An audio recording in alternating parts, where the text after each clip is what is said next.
It's never too late to speak the truth. I mean, you're right. They may be empathetic, but are they courageous? It takes an incredible amount of commitment to just continue to speak the truth, even as national mainstream media and everybody continues to gaslight people that everything is happening because of our immigrant neighbors.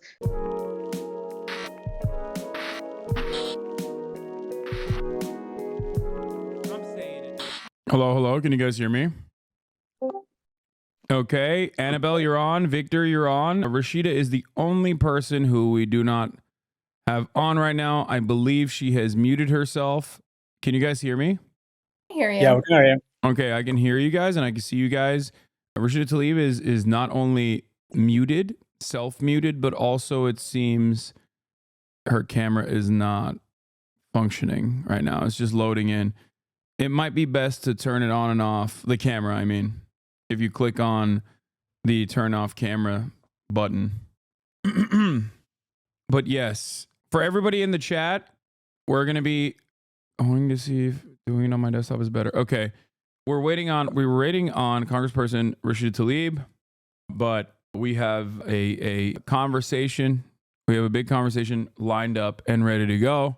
We're going to be talking about migrants under the Trump administration and what to do in the upcoming Trump regime and what the next steps forward are. This is something that I obviously care about quite a bit. And yeah, hold on. Let's see. Okay. All right. Rashida's gone for the time being, but she'll be back. But before she gets on here, she's on again. I wanted to welcome you guys, Annabelle Mendoza and Victor Guillen Fabrez. Am I saying that right? Yep. Yep, that's right. Okay. If you don't mind, one, welcome to the broadcast. Two, I wanted you guys to introduce yourselves to my community real quick. Yeah, sure thing. I can kick us off. Thanks for having us, Hasan. My name is Annabelle. I'm the communications director for United We Dream Action, which is a leading immigrant rights organization in this country, powered by immigrant young people, youth of color, and the average voter. And I'll pass it to you, Victor. Yeah, what's up, y'all? My name is Victor. I serve as communication strategist for United We Dream Action. I'm also an immigrant myself. I came to this country about 8 years ago. So yeah, really excited to have this conversation. Yeah. And how would you describe what United We Dream Action is to people who are uninitiated right off the jump? Yeah. So we are a nonprofit, a national organization. Again, we are led by immigrant young people. So folks who have DACA, folks who have TPS, folks who are fully undocumented. We're also powered by other young people of color and average voters who are all coming together to fight for racial justice in this country, immigrant justice in this country. We organize, we build independent political power, organizing on and off the streets. Okay. Let's see. Let's check in with Rashida real quick in the Discord DMs to make sure she's doing all right. But okay. So obviously, this is something that I've talked about quite extensively. It's something that I've been very critical of the Democratic administration as well since last year, which was something that I feel like is very different, very unique to the Democratic Party, at least in accordance with their past performance and the way that they communicate about immigrant rights. Something changed in the political discourse overall, where I think after consistent racialized propaganda towards migrants in general in this country, I think that the Democratic Party also took a somewhat right-wing tone and claimed that immigrants in this country also constitute a national security threat in the way that the Republicans have been saying for quite some time. Now, of course, this doesn't correspond to reality. There's no data to show that undocumented immigrants are responsible for a large share of the crimes that happen on U.S. soil. As a matter of fact, the only data that is readily available is the exact opposite, that undocumented migrants are responsible for a smaller percentage of crimes than natural-born U.S. citizens are. And I wanted to ask you guys if you have seen in your own communities like this narrative shift, and if this has how are people feeling about this change in attitude overall? Yeah, for sure. I mean, we work in comms, so we definitely see a narrative shift, and it's kind of hard not to see that shift. And we've seen it gradually take place over the past several years. I think at the end of the day, though, like, our community is rooted in our people. We know that there isn't going to be a politician out there who is coming to save us. either side of the aisle. That's not what we've ever been about. And that's why we've been so focused on building independent power that is really rooted in working class communities, rooted in the issues that young people care about. We've heard it time and time again from our communities. Young people care about the issues. We are facing crisis after crisis as a generation. And so for us, it's not about the candidates. It's about, are you really connecting with the issues that matter to young people? Absolutely. Some of the questions I have are, I mean, what happens next? So the Trump administration has obviously made it a signature part of its legislative agenda that they're going to engage in something that is so unimaginably cruel that I feel like, I mean, I've called the policy Hitlerian because I think it is. He has routinely claimed that there are 20 million undocumented migrants, a number that nobody really knows where he got from. I think the original, like the actual latest estimation is around 13 to 15 million. And he has said that he is going to engage in mass deportations for all 20 million undocumented migrants living on U.S. soil. This means that 1 in 15 families that live in a mixed status household is probably going to have their immediate relatives forcibly removed from American society and placed in a concentration camp slated for deportation. This policy not only is uniquely cruel, but it's also obviously going to cripple the economy, considering that undocumented migrants contribute greatly both to our agricultural output, but also our construction industry as well, among many other sectors. But of course, the most significant part about this, I think, is the inhumanity of this policy. Hey, Rashida, you're here. Thank you. Sorry. Just know that my kids are like, I can't believe, Mom, you can't even get on they were like, Oh, of it's all course good. you're the only one who can't get on. If you don't mind, do you mind flipping your phone so it's landscape, if that's possible? Because it'll automatically adjust. Yep. You guys are making me feel old. No, don't worry. I mean, I'm a boomer. Okay, I'm 33 in this industry. That's perfect. I'm 33 in this industry. I'm basically dead. So in my line of work, when you're 33 years old, it's over. It's so over. Rashida Tlaib, thank you so much for coming on. I'm a massive fan of yours. I've been a big supporter for quite some time. I've been meaning to have you on the stream for quite a while. So I'm very fortunate that you are gracing our presence here on this broadcast. We are all big time supporters of you. And I'm very grateful, very thankful that you guys were able to put this together so we could talk about issues that matter to everyone in this community. Can you hear, Rashida, can you hear us? Oh yeah, I can hear you guys. No, just thank my son Hasan. My son Adam's a huge fan of yours. So he's like, no, Mom, do it. It's awesome. Oh, hell so, yeah. Yeah. You got a good son. He's a chatter. So he loves your show. So that's, he's got a good head on his shoulders if he's a fan. Yeah. He's got a lot of strong opinions like you. So that's good. Yeah. Oh yeah.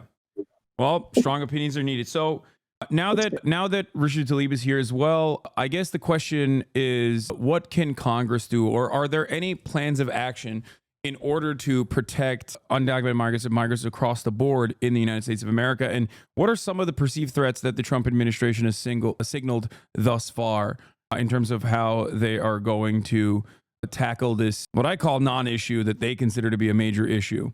Did you want me to go for it? Yes, please, Congresswoman. I mean, so one of the things to know is, I mean, of course, you hear the term mass deportation. Just know this, under, previous administration, when he was there, he was separating families. You saw the increase actually of private detention centers grow.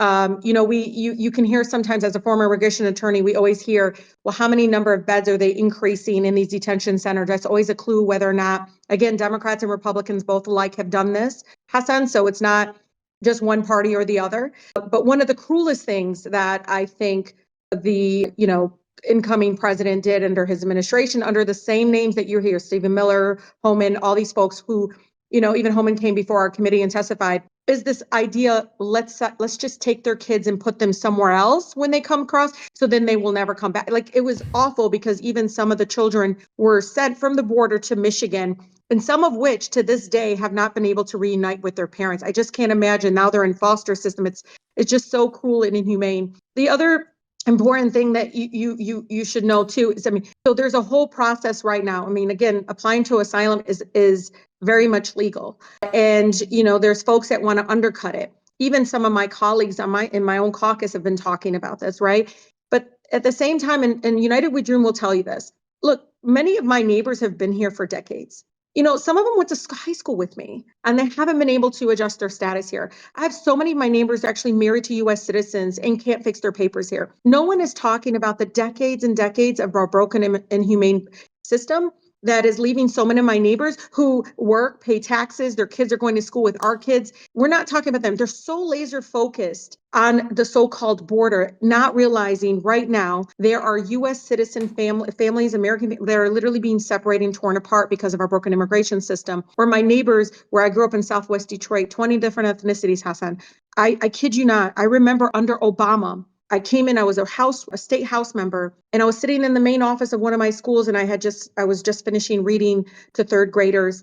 And I remember this little girl just crying in the office, and I was like, what's wrong? And then she said she went home and her parents were gone. And the neighbor said it's because ICE picked them up. So this idea around, this idea that something new about removing, again, undocumented parents away from children, American children, that's been happening under previous administrations in the past. And so United We Dream they'll tell you personally, they're experiencing it personally. They are made up of folks that are dreamers, but folks that went to high school with us, are born, pretty much raised here as little young kids that literally have no pathway. But there is the cruelness of it is what I think many of my neighbors in the 12th district in Michigan are really, really fearful of, how cruel it's going to be. Yeah.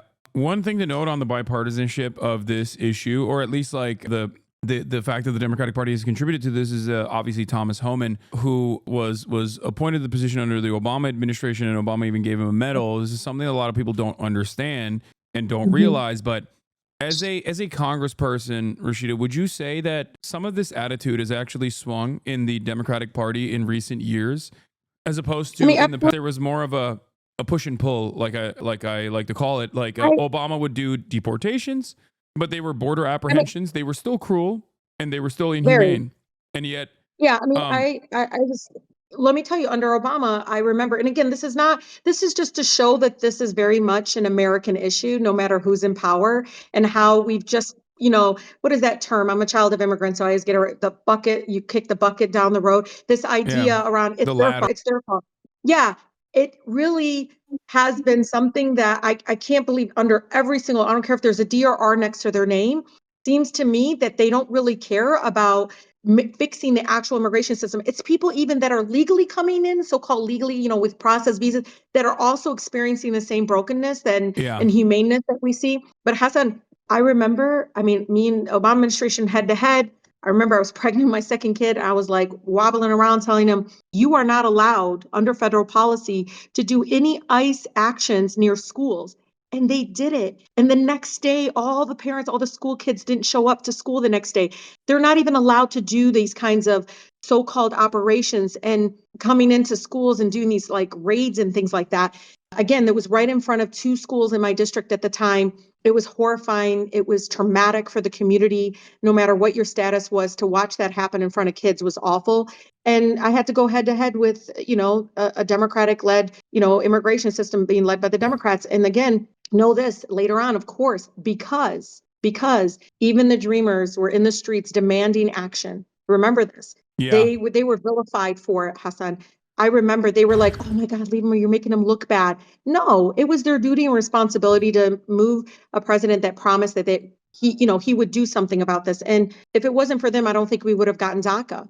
If it wasn't for them, again, demanding it in the streets, I don't think we would have gotten DACA. But I want them to talk more about, again, what they're doing. I love the fact that they didn't wait to see who got elected. This group, United We Dream, created this situation room and created this action knowing that no matter who is president, that something was going to, awful come their way. Because again, fear mongering from both sides, both parties was pretty evident.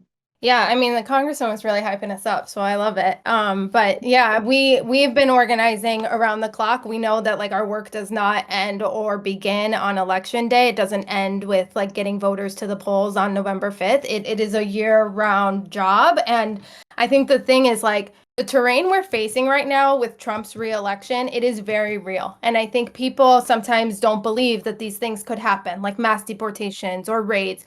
It's already happened. It happened under his first administration. It happened under administrations before Trump. And so it's going to happen again, and it's going to expand. And I think it's very, very real what the Congresswoman is saying in terms of we're going to see agents being deployed into our communities, into our neighborhoods, at schools, at churches, at masjids, at hospitals. We're already seeing that in Texas, right? Texas just passed, right, a law that was signed by Governor Abbott that allows the hospitals, right? They're now like required to ask patients their immigration status. It's all a tactic of fear. That's what it is. And so I think the end of the day, though, there is so much that we can still do to make sure that Trump's plans are not successful. We can still make sure that these spaces are safe spots for our immigrant neighbors. Yeah. If I can jump in real quickly, I think like it's important to like also like starts from the basics, because there's a lot of people out there that have absolutely no idea what Trump's anti-immigrant agenda actually looks like. Right? Like I talk to a lot of people in my community, they have no fucking clue. I think like the first thing that we have to mention is that if you actually go ahead and read Trump's official policy platform, right? I'm not talking about Project 2025. I'm talking about his actual policy platform. They want to explicitly, right, like carry out the largest deportation in the history of the US by invoking something called the Alien Enemies Act, which is a war law, right, that was designed to give the president sweeping powers to racially profile, detain, and deport any non-citizen that they deem to be a threat. What are the standards to deem someone a threat? No one knows. But this is the power that this act gives to the president, right? This is not an exaggeration. We've seen it in the past. It was used in World War II to put immigrant communities in internment camps. And we have seen, like Annabelle was saying, local versions of this in motion already. In Texas, because of SB4, it's a law that deputizes local police agents to become federal immigration agents to do the same thing, racially profile, separate families, attack our communities are in those states. There are many SB4 copycats everywhere, right? In Arizona with Proposition 314, in Iowa, in Oklahoma. This is the infrastructure that they have been setting up so they can carry out this mass deportation. So the threat is real. This is what we're dealing with. If I can share one more thing, is that one of the most concerning parts of this program is that they also want to go after the protections that there already exist for people like us, right? To name a few, right? TPS, temporary protected status. I've been protected from deportation by TPS for quite some time. Most people in my community have been protected by TPS. This is something that they have explicitly said that they're going after. Yeah. DACA, right? 12 years of DACA, protecting immigrant youth, a program that allows people to work, to live, to study without the fear of deportation, humanitarian parole. They want to end birthright citizenship through an executive order under one. This is stuff that is on their platform. Like, I'm not making any of this stuff up. And at the end, they want us to feel unsafe anywhere we go. And denaturalization, the abolition of birthright citizenship and denaturalization for those who are commonly known as anchor babies, colloquially known as anchor babies with mixed status parents. So, people who are born on U.S. soil. So the question I have, I guess, and this is something that is in the minds of a lot of people as well, is what do you say to people who doubt that Donald Trump is actually going to carry out these mass deportations? I mean, he said he's going to do it. Everybody always says that. It's so bizarre to me because I know. Look, you guys, I have so many people in my community who said, well, we'll see. And I was like, how many times has he got to say that he's going to do it? But even when he had, what's scary, Hassan, and we'll see this, is even when he does carry out, people are going to still deny that it's actually happening. I kid you not. I don't know how many times I said, I went to the border. I saw a 4-year-old boy behind a glass door come up to me. My colleagues are right there asking me where his grandfather was because he was separated from them. Oh no, children not being separated. That's not happening. That's what's so scary, is how many people are going to continue to deny that it's actually happening. But he definitely, ran on this issue, and with the recent announcements, one after the other, it's very clear that he's surrounding himself with people that have also been very proudly saying that this needs to happen. Yeah, Stephen Miller to name one That's key right. figure in the architect of Trump's white nativist anti-immigrant agenda. Another point that I am very frustrated by, and I actually communicated this to Ro Khanna directly, and he was shocked by it, is that so many within even the Democratic Party are completely unaware of the actual facts. One of which I reference regularly is obviously the Texas study that shows that undocumented migrants are responsible for less crime per capita than natural-born U.S. citizens. But outside of that, Donald Trump has regularly engaged in basically blood libel towards migrants, claiming that they are killing hundreds of thousands of Americans year-round. And yet, when you look at the actual data coming from the Customs and Border Patrol and the Department of Homeland Security itself, that this number is actually around 29 in the fiscal year of 2024. So the fact that they are so clearly lying about this, and the fact that like so many Democrats that I think are still guided by empathy to a certain degree have not launched any sort of counter messaging campaign against this is shocking to me.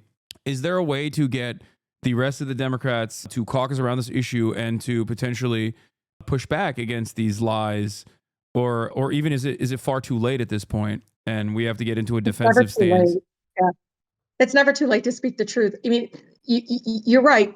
They may be empathetic, but are they courageous? Are they courageous? Because it takes an incredible amount of commitment to just continue to speak the truth, even as national mainstream media and everybody continues to gaslight people that everything is happening because of our immigrant neighbors. I think people are going to be very shocked. They're going to be very astounded by how many of our neighbors in some of the most beautiful, most diverse, most vibrant communities are actually undocumented. Why? Because again, we're talking about 2 decades of never touching anything around pathway to citizenship, anything in recognizing mixed, status families. They're all over in every corner of our country. I tell my colleagues, I don't know how we became the party that used to talk about that we're a nation of immigrants. Yeah. That we're not, there is no Canadian dream or German dream. You heard that saying. It's always been the American dream. And we've been sharing those beautiful stories, not only of dreamers, but, the person that, came here because they never thought they could ever, have the opportunities that they have here. I mean, Hasan, I remind people, yeah, my parents may have came a certain pathway, but even then they were vilified and targeted. My dad only had 4th grade education and my mother 8th grade education. And now their daughter is a congresswoman. And, sharing those things, inspiring people that's what makes our country so beautiful and so inspiring and so empowering for the whole nation. And I can tell you there's corners of where I grew up in Southwest Detroit, and now I represent this beautiful, vibrant community in Dearborn. I can tell you, if you look at, this is a community that has now thrived, not only in the business sector, but just continue to grow and thrive. And I know United We Dream team knows this. You see a lot of the faith leaders like waking up and saying, whoa, that's not who comes and worships at our church. I mean, that's not the people, again, the vilification that continues to happen. I feel like many of my colleagues staying silent don't realize that is action. And to me, that's failure in actually speaking truth. They can absolutely correct, again, the lies and push back against it. Because no matter, again, who's in the White House, if we don't do it, it endangers many of our immigrant neighbors. And again, some of them will never, ever report what's been happening to them. And it has continued again throughout this campaign, from calling many of my immigrant neighbors rapists and criminals and so forth. It is awful because it is leading to more violence towards our communities.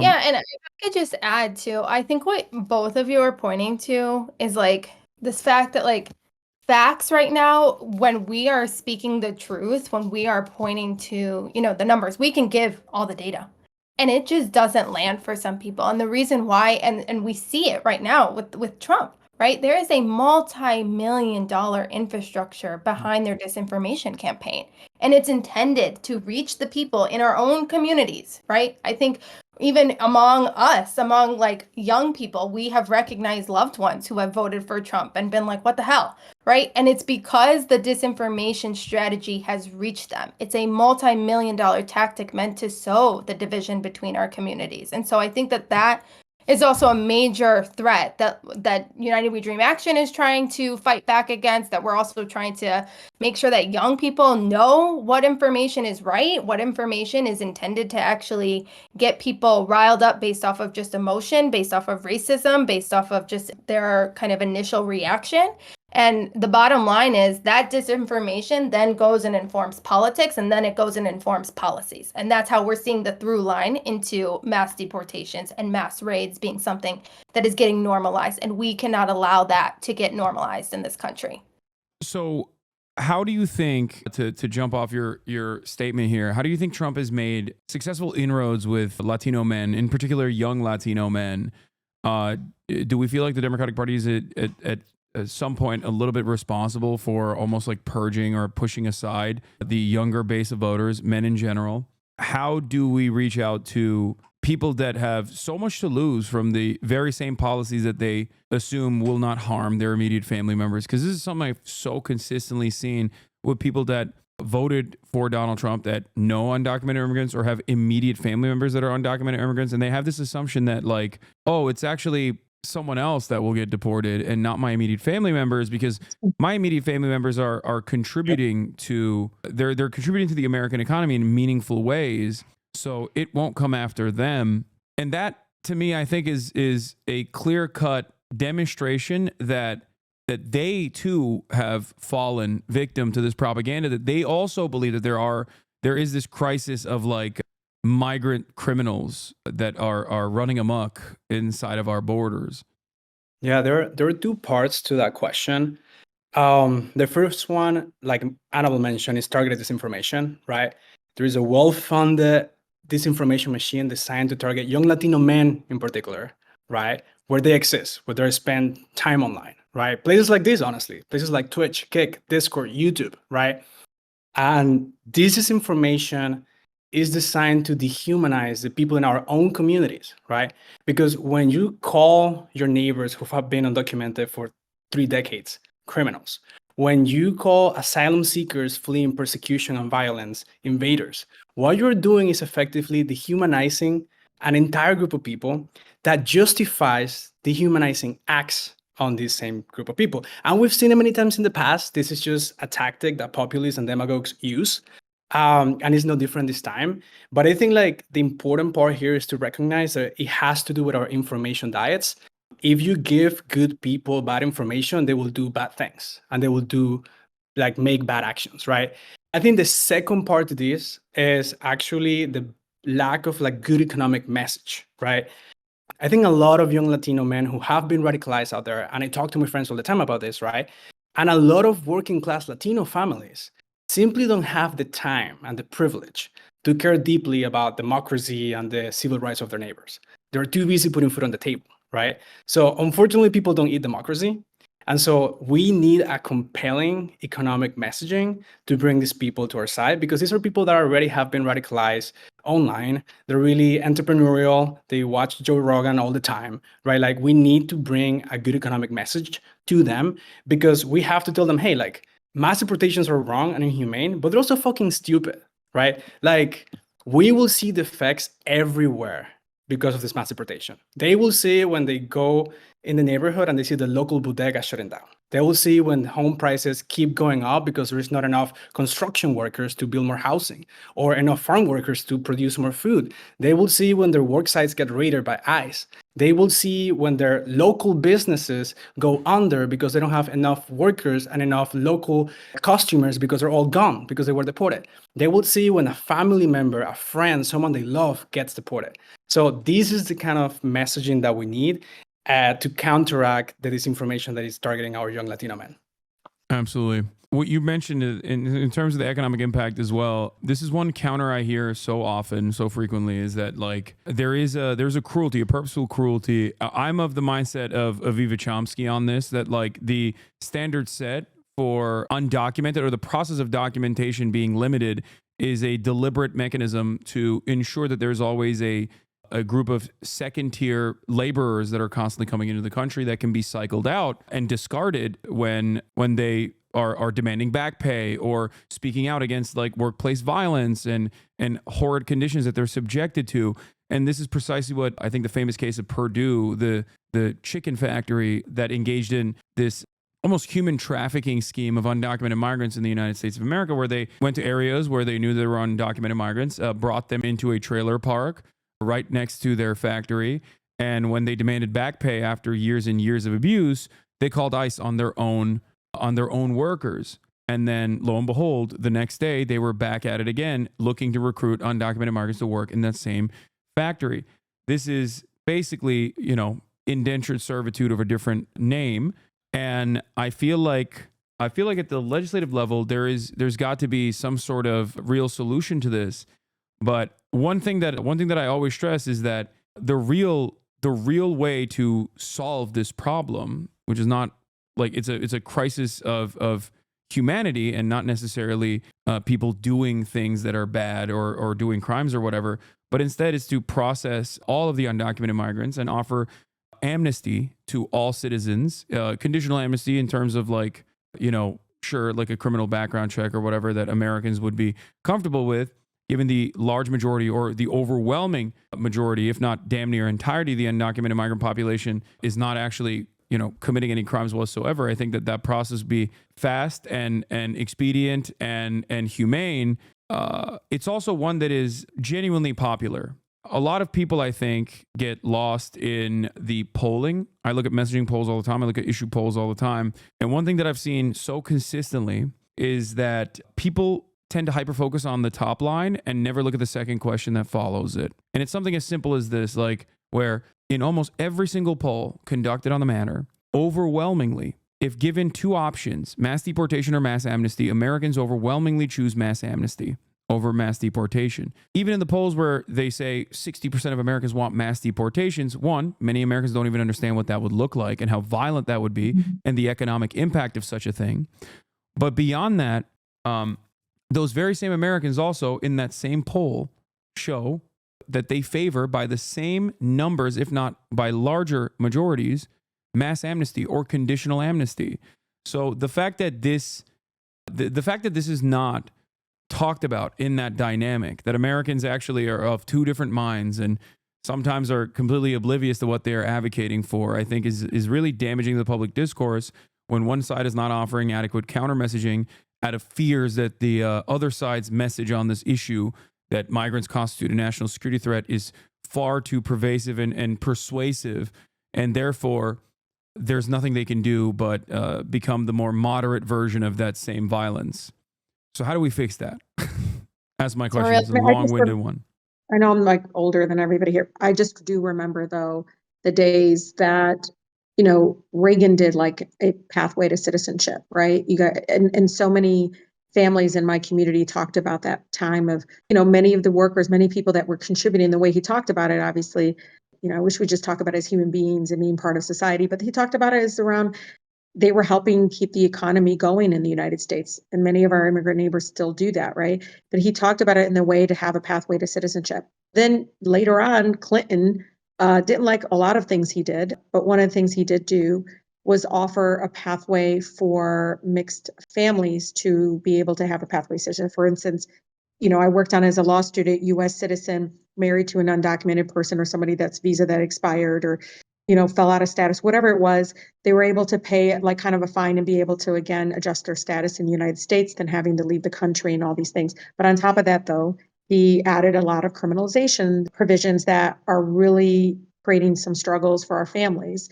Especially, again, these are many people that are already here, Hasan. Like, I'm not exaggerating when I tell you they are everywhere and they're neighbors and they've been here for decades and they've been part of our communities for such a long time. And I wish that we just acknowledge that we failed them instead of it looking at the other way, because we do have a country that's like, come on, no, come on, we need you. Why? Because Hasan, every time when I was a state representative, they would offer some sort of criminalization of my immigrant neighbors. I would add a provision saying, how about the person that employed them?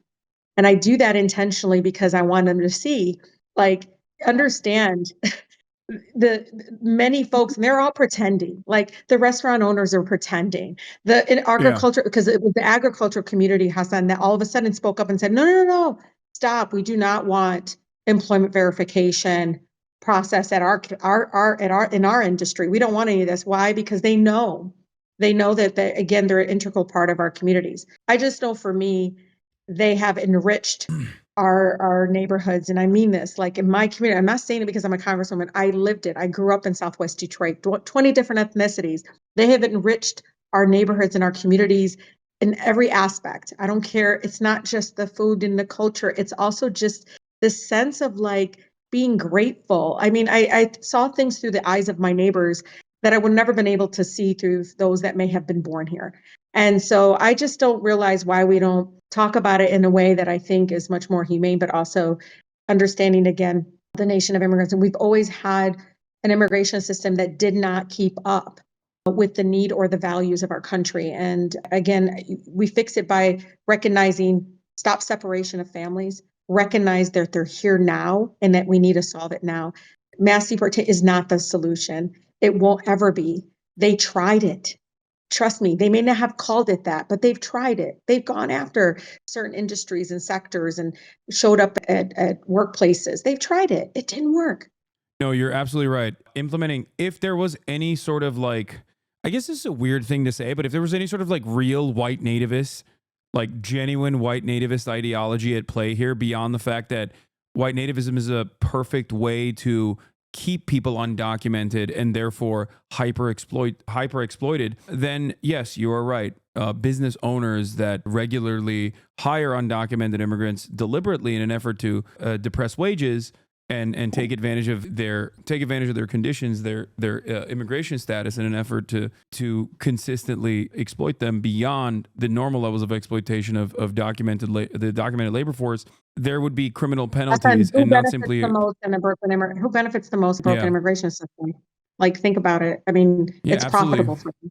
So how do we start having conversations then with our local elected officials to push for protections for immigrants in their own cities, in their own states?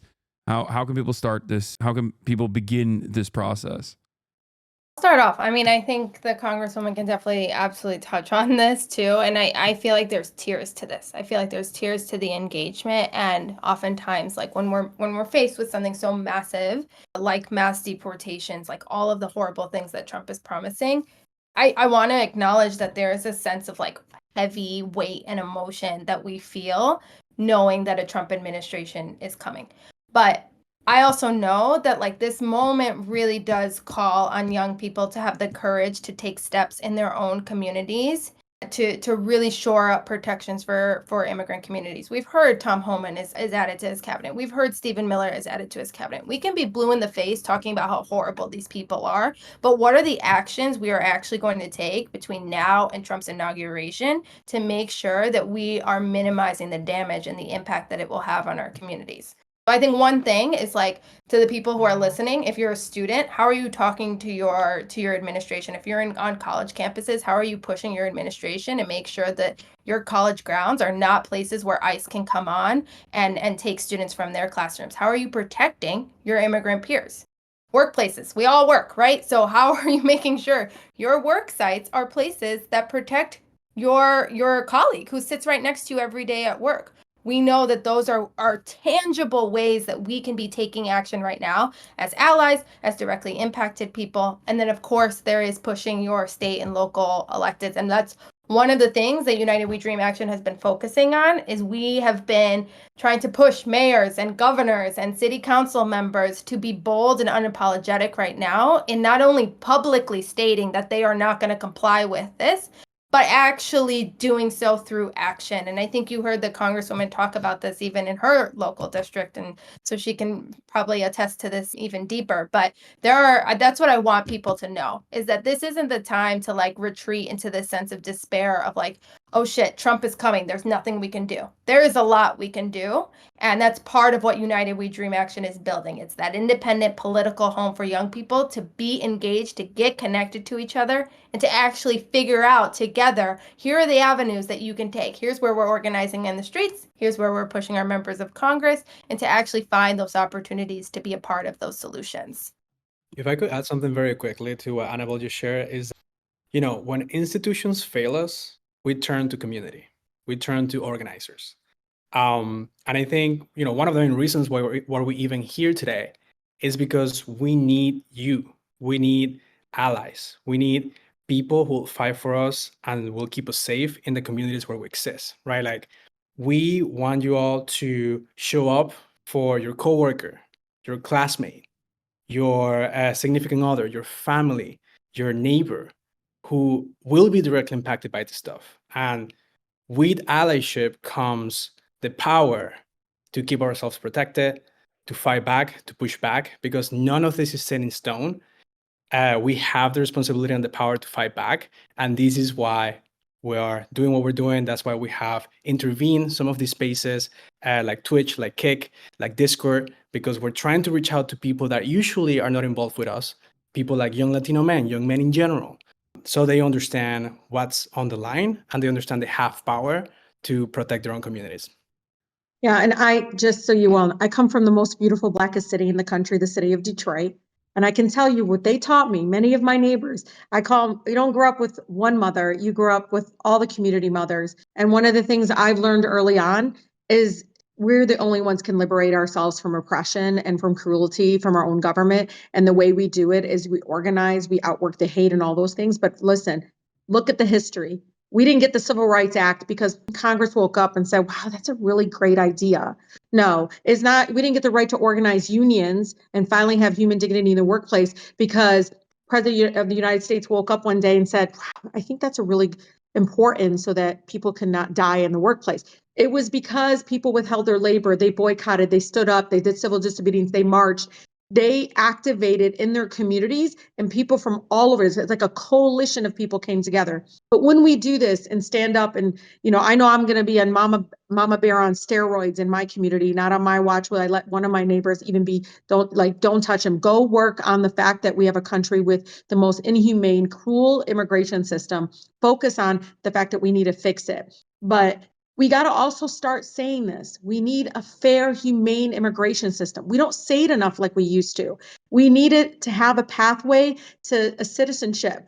Like, wake up. The way they have it now, it is like very obvious that they're picking and choosing who they think should become Americans. When, again, many of our communities, we can talk over and over again about the beautiful immigrant stories of our grandparents, our parents that came here. If we allow this to happen, I think we're going to start seeing, the most, I think, already racialized, but most, cruel and probably things that folks, Americans are going to look back and say, whoa, when did that happen? How did that happen? So that's why I think Abigail's, you've got to talk about this. When I explain to people how children whose parents got deported are in the foster care system and they never got to see their parents again, and this is not exaggeration, look it up. It's mind-boggling. They rather pay to put the kids in foster care, Hasan, than actually focus and work on getting an immigration system that works.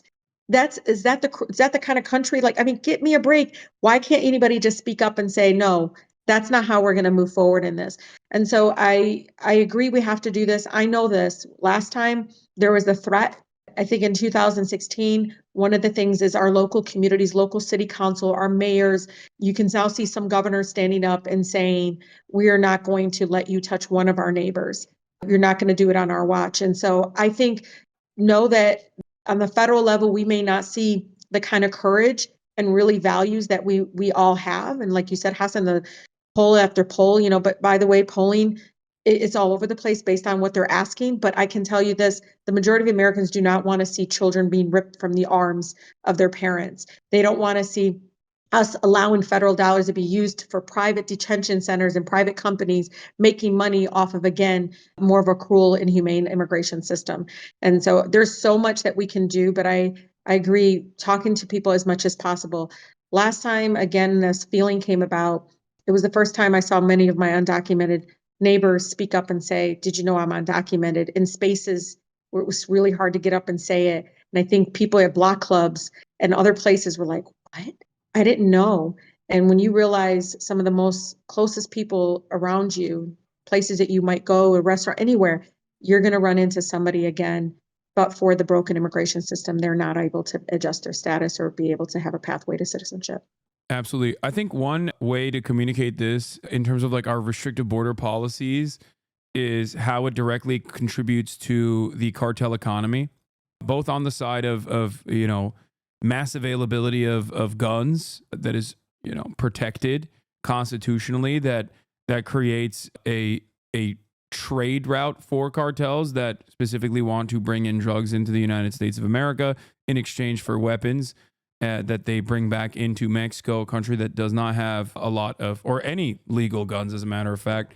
And besides that, I think it creates a black market. These restrictive immigration policies, like most people would be taking the legal route, the safe route, if that was afforded to them.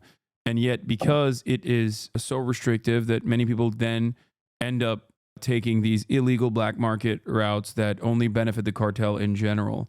I feel like that's one way to communicate this issue to people that might be resistant to seeing the, I guess, humanity of immigrants, which is crazy to even talk about, but that is the unfortunate reality. There's plenty of people who just don't see it or don't get it. Yeah, and it's not just so you know, it's not, you know, many of our immigrant neighbors that maybe have roots in Central or South America. Just to be clear, after 2016, we have a huge Chaldean community in southeastern Michigan, and he filed deportations of thousands. I think it was over 1,000 or so. And these are many folks of those community that originally had voted for and supported widely, very publicly supported, electing him in 2016. No hesitation, nothing. Just these folks have been here. I think they were here since the 1980s. I had families here, roots here, strong roots. Again, it was just a complete, everyone got notice of deportation. I just say that because I always think people are only thinking of my neighbors from, you know, like Mexico or Honduras or Guatemala. I'm telling you, for me, it's from people all over, people that may have come on a student visa, Hasan, and overstayed, or coming from other areas, especially war-stricken areas where they just can't go back. I have a lot of folks that are still stuck in an asylum cases from East Africa and some other locations. So it's important to me for folks to understand it's so many other ethnicities and backgrounds that are going to be impacted by this. I didn't know you had a dog. Oh yeah, this is No, I'm a little she's big dog. my puppy. Oh, She's being bad right now though. She's dropping her bone. Very loud. What are you looking at? I gotta show you a picture of my baby. Yeah, mine's hanging out in the bed, sleeping. Oh, that's my girl. That's my top. Wow, it's beautiful. Oh, that's a good dog. What's her name? Tots. Tots. Oh my God, I have a Tots. She's sleeping back there. That's crazy. Yeah, sorry. No, See? it's all good. It's good to. Children of immigrants and immigrants. Look, we love dogs. We're just human beings. It's good to have a little break from the man-made horrors beyond human comprehension every now and then, and I think that is also important. Is something I've explained to my community quite a bit since the election results came out, which was that, you know, you have certain things that you have control over in your own life. You know, for me, it's working out, so that's why I urge people to, you know, maintain their hobbies and go out and organize in their communities and participate in their communities in meaningful ways, whether it be like joining an intramural league or something, or having a shared interest with a bunch of other people. And that's still very important, I think, more important than ever at this time, especially when we are so isolated from one another, so alienated from our labor, but also, you know, find ourselves in these echo chambers online that might lead us astray and it causes us to forget our common humanity. So I don't want to take up too much more of your time, guys. Thank you so much for coming on. Is there anything that I might have missed that I didn't get to that you want to say before I let you guys just go? You're listening and you're fearful of what's coming. I just want you to know, trust in your community. We've risen up before and we got your back. And like, I just think of my friend Sergio and so many others right now thinking, I'm done. I just can't live like this anymore. When are they going to finally, you know, give us DACA? Remember, especially, you know, he's been here since he was 5 years old. I think of him and I think, but we got you. Like, I know it's hard to live in the shadows and hard to live in this tremendous amount of fear, but I have confidence in our communities will rise up. I saw it before and I know it'll be stronger, and we're going to do as much as we can to protect people, at the same time make sure that they're not dehumanized and targeted and feeling isolated. Like, I love you guys. Like, you belong here and you are loved and you are welcomed. The people that want to talk and target you, I promise it's because they have nothing else to fucking do. They don't know what to do with the economy. They don't know why, because they're taking money from the corporations and the same companies and others that want the broken immigration system. just know we're going to continue to speak that truth. It's not just United We Dream. There's so many other organizations out there ready to fight back and speak the truth and, get that pathway, I think, for a more humane immigration system in our country, one that recognizes you have been our neighbors for a very, very long time. That and say that, like, really quickly, Hasan, thank you for engaging in such an important conversation. And I'll say this just from the perspective of like Gen Z right now. I think a lot of Gen Zers are retreating into a sense of isolation. We've been kind of isolated, feeling isolated politically, feeling isolated, maybe not represented by different political parties, or just feeling like the state of the world is really a crisis right now. And one, I want to acknowledge those feelings are very valid. I have felt those feelings myself. But I also think that the power of places like United We Dream Action, the reason why myself and people like Victor have been drawn to this organization is because we bring people out of isolation and we bring them into community. We know that when you are alone and you are in a corner, that is not where we take the steps forward to create change. We do it together. We do it in community. We do it in the rooms and in the streets when we know that the bad actors out there who are trying to come after us are creating entire schemes to hurt our people. We are the ones putting in the work around the clock. And so that's what I would say to anybody here who is like, I don't know what to do. There's one step you can do.